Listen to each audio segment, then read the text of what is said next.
This afternoon here on NFL Insiders. Welcome in. Great to have you here with us. Mark Dominic, Dan Graziano, Adam Kaplan. I'm Jade McCarthy. And if you want to put a clock on it, we are approaching the deadline as to when the Niners would have to cut Colin Kaepernick to not owe him his guaranteed salary. Got it. He's not taking a pay cut because he just knows his answer. I got $11.7 million Right. coming to me. Right. That's what I wanted to have happen. Yeah, and it's a substantial pay cut, by the way, because the number out there is about $7 million.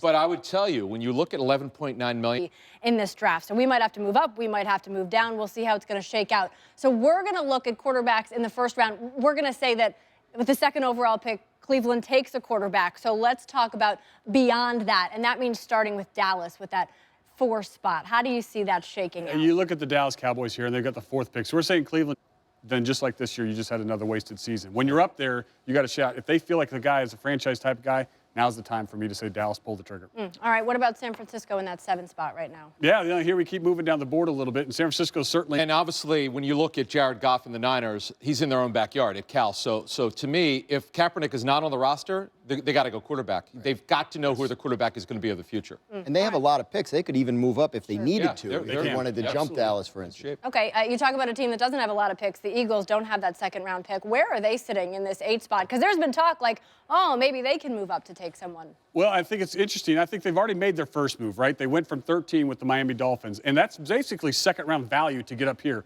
But the other interesting thing to think about the Philadelphia Eagles, when you look at restricted free agent tender, but did they really believe that this guy's their starter 4, 5, 7 years down the road, but they use the first-round tender? If not, they've got to draft a quarterback early. They have not developed a starting quarterback since Jeff Fisher's been there. I know they tried with Nick Foles. It didn't work. They've got to get that solved.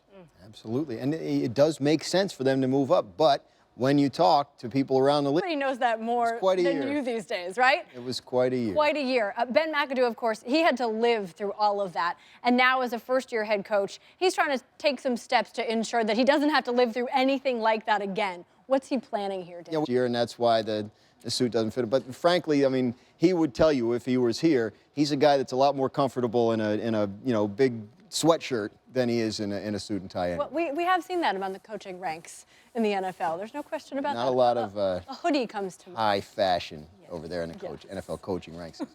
All right, when we come back, it beats a real job every day of the week. That's good, yeah. All right, that is good. So how about a draft edition of the Backer Tracker? Miles, Jack. You want a draft edition of the Backer Tracker? Yeah. I'm going to give it to you, Wendy, because when you're a special player like mine, not finished, he just loves to play football, whether it's running back, whether it's safety, whether it's nickel back. In the NFL today, we've gone over 2 tight end sets today already, Wendy. You need special athletes to displace and cover man-to-man, in zone. If you have that piece, that linebacker that can be safety, again, that can be like a chameleon out there, this is a high draft pick. This is a first-round talent, maybe one of the most special players in the draft, Miles Jack. Plays like another guy I know. He loves to play football, huh? Maybe a little faster. Maybe do it. Similar size, but still the catching ability and the athletic ability of these 2 tight ends. If you have 2 of them, there's so many different combination, creative offensive coordinators. If they use them properly, it's just headache for guys like us. I think it would be like candy. Barron, Dayon Buchanan in Arizona, Patrick Chung in New England. Those type of guys Their that can play value's in the gonna go box, up, in the box and cover. I mean, there may be a new hybrid position out there in the NFL you'll see coming in the coming